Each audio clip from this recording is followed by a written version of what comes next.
এ ভাই ও ক্ষমা চাইতে এসেও তো চুপ চুপ চুপ এক মিনিট ভাই ভাই লাস্ট কথা এক দাঁড়া শোন না সাংবাদিকের মুখ চেপে ধরেও শেষ রক্ষা হলো না চলচ্চিত্র শিল্পী সমিতি তথা মিশা সওদাগর তথা জয় চৌধুরী। গত কয়েকদিন যাবৎ কার দোষ, কে দোষী, কাকে কি শাস্তি দেওয়া প্রয়োজন, কাকে কোন কাজটা ভালো হয়েছে, কোন কাজটা হইলে আরো ভালো হইতো, এই সমস্ত বিষয়াদি নিয়ে নেট দুনিয়া তোলপাড়।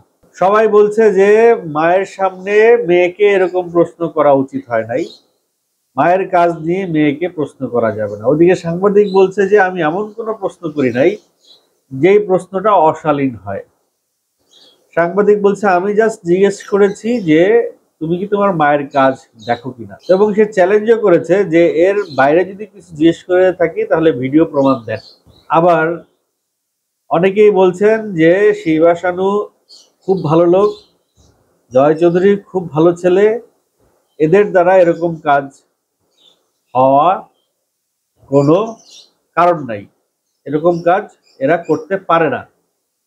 ঠিক আছে, তো ভিডিও ফুটেজ এ পর্যন্ত যা যা আসলো তাতে কি দাঁড়াইলো সেটা আপনারা ভিডিও ফুটেজ দেখেই জাজ করে নেবেন। কারণ আমি কিছু বললে বলবেন যে আমি এক পেশে কথা বলছি। আমার এক সহকর্মী সুদূর আমেরিকা থেকে ভোর 4টার সময় ফোন দিয়েছে আমার একটা কন্টেন্ট দেখে। সে বলছে যে আমি নাকি শুধুমাত্র শিল্পীদের দোষ দিচ্ছি, সাংবাদিকের দোষ দিই। তা আমি তাকে জিজ্ঞেস করছিলাম আপনি কি পুরো কন্টেন্টটা দেখছেন? সে বলে যে না, পুরো কন্টেন্টটা দেখে নাই। তো প্রথম দুইটা লাইন আর দুই হেডলাইনটা দেখেই যদি জাজ করে ফেলেন যে আমি এক পেশে কথা বলছি, তাহলে কেমনে হবে? যদি কারো সম্পর্কে কোনো মন্তব্য করতে হয়, যদি কারো মন্তব্য কন্টেন্টের নিচে কমেন্ট করতে হয়, তাহলে কন্টেন্টটা পুরোপুরি দেখা উচিত একবার। কারণ আপনি যে কমেন্টটা করছেন বা যে মন্তব্যটা করছেন সেই মন্তব্যটা সঙ্গতিপূর্ণ নাও হতে পারে। যাই হোক, প্রেক্ষাপটে ফিরে আসি। মিশা যখন সাংবাদিক লিমন ঘোষণা দিতে চলছিলেন যে 23শে এপ্রিল চলচ্চিত্রের ইতিহাসে, বাংলাদেশের চলচ্চিত্র ইতিহাসে কালো দিবস বলে ধার্য করা হলো, ঠিক এই ঘোষণাটি প্রাণপণে চেষ্টা করছিলেন মিশা সওদাগর যেন এটি না করা হয়। কারণ এটি যে কত বড় একটি লজ্জার, কত বড় যে একটি দুঃখের, কত বড় যে একটি কষ্টের। সবচেয়ে বড় কথা, মিশা সওদাগরের প্যানেল যখন জিতেছে, মিশা সওদাগরের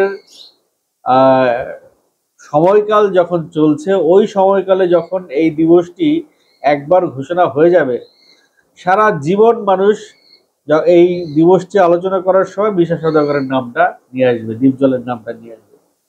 তো এই বিষয়টা উপলব্ধি করতে পেরেছিলেন মিশা সওদাগর।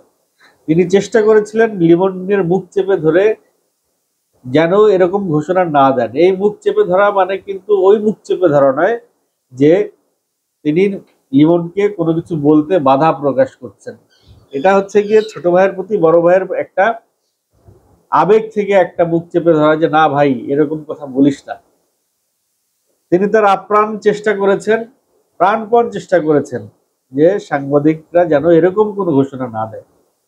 কিন্তু জয় চৌধুরীর যে বক্তব্য, সেই বক্তব্য শুনে সাংবাদিকরা আসলে নিজেদেরকে আর কন্ট্রোলে রাখে নাই, সাংবাদিকরাও একটু কন্ট্রোল হারিয়েছে।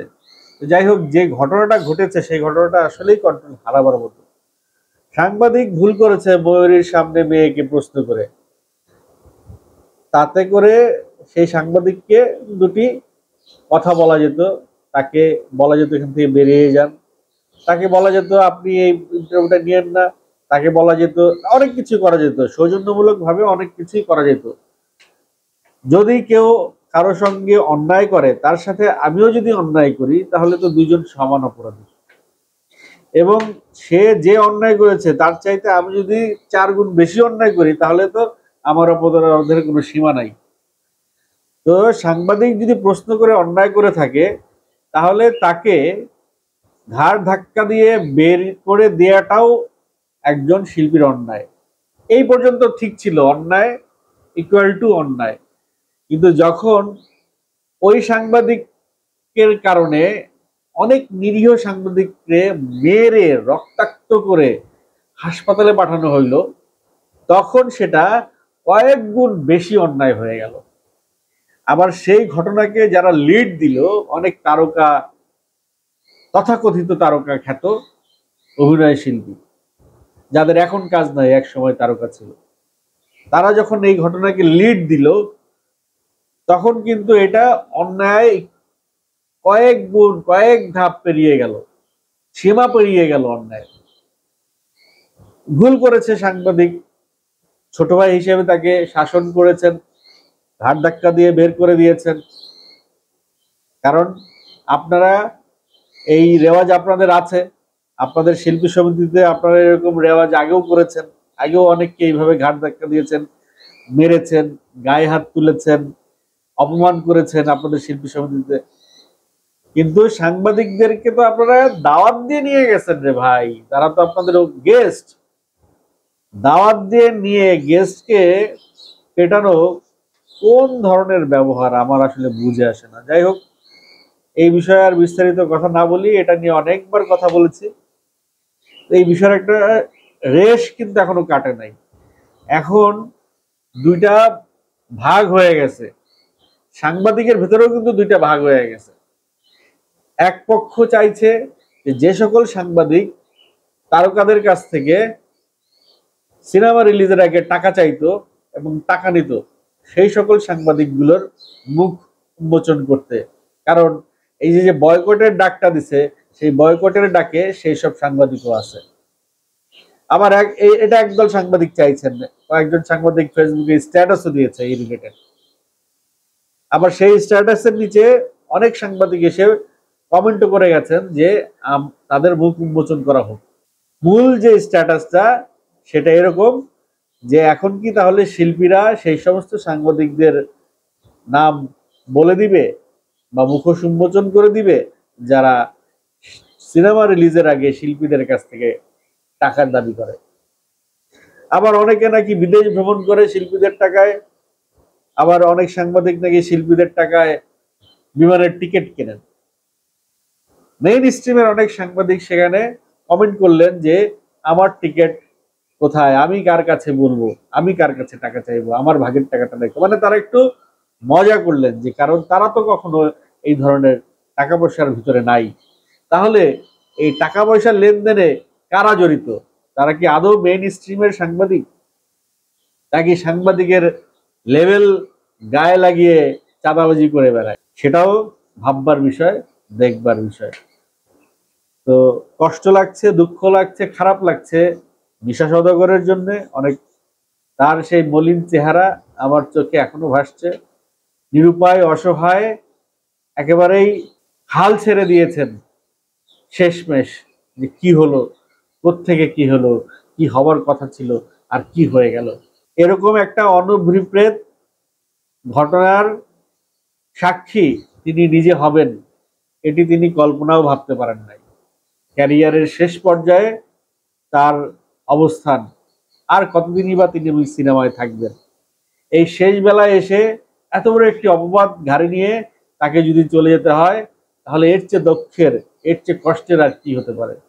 একজন প্রবীণ, একজন বয়স্ক, একজন অভিজ্ঞ, একজন লিজেন্ডারি খল অভিনেতা মিশা সওদাগর তার জীবনের বোধহয় সবচাইতে কালো দিনটি তিনি পার করেছেন 23শে এপ্রিল। এই ঘটনার ভেতরে আসলে যে কে দায়ী, আসলে যে কার ইন্ধন, আসলে যে কোত্থেকে কি করেছে, এটা কিন্তু এখনো উন্মোচন হয় নাই।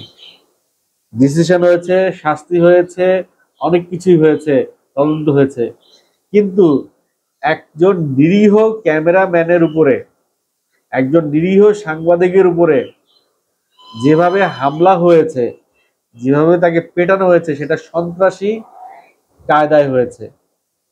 এই সন্ত্রাসী কায়দায় যে হামলা হলো, এই হামলার কোনো শিল্পী করতে পারে না। তাহলে কে করেছে? এটি কিন্তু তদন্ত কমিটি বের করেনি। এটি যদি বের না হয়, তাহলে এই দিনের পুনরাবৃত্তি আবার হবে। সেই সমস্ত লোকদের চিহ্নিত করে সেই সমস্ত লোকদেরকে প্রপার আইনের আওতায় নিয়ে তাদেরকে আসলে আইনি শাসনে প্রেরণ করে দেওয়া উচিত।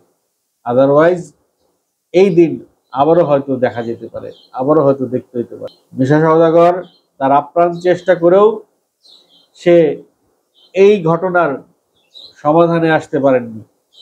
সাংবাদিকেরা যেখানে এমন একটা দিন দেখেছে, সাংবাদিকেরা যেখানে কিছু না করে, সাংবাদিক তো আর ময়ূরীকে প্রশ্ন করে নাই, যে সকল সাংবাদিক মার খেয়েছে অথবা যেই ছেলেটি প্রশ্ন করেছে তার তো কিছুই হয় নাই, তাকে তো ধার টাকা বের করে দিয়েছে। তো নিরীহ সাংবাদিকরা কেন মার খেলো?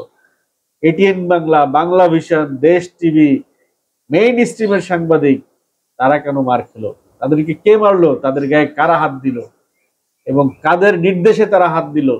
এই সমস্ত ঘটনা কিন্তু তদন্ত করে মূল রিপোর্ট এখনো আসে নাই। যাই হোক, দিনে দিনে এটার দিন যত বাড়ছে, দূরত্ব তত বাড়ছে, সমস্যা তত বাড়ছে। অতি সত্বর এটার একটা সুষ্ঠু সমাধান হওয়া উচিত।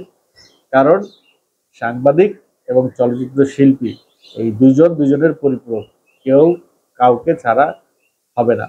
বোধ করি খুব শিগগিরই এর একটি সুষ্ঠু সমাধান হবে।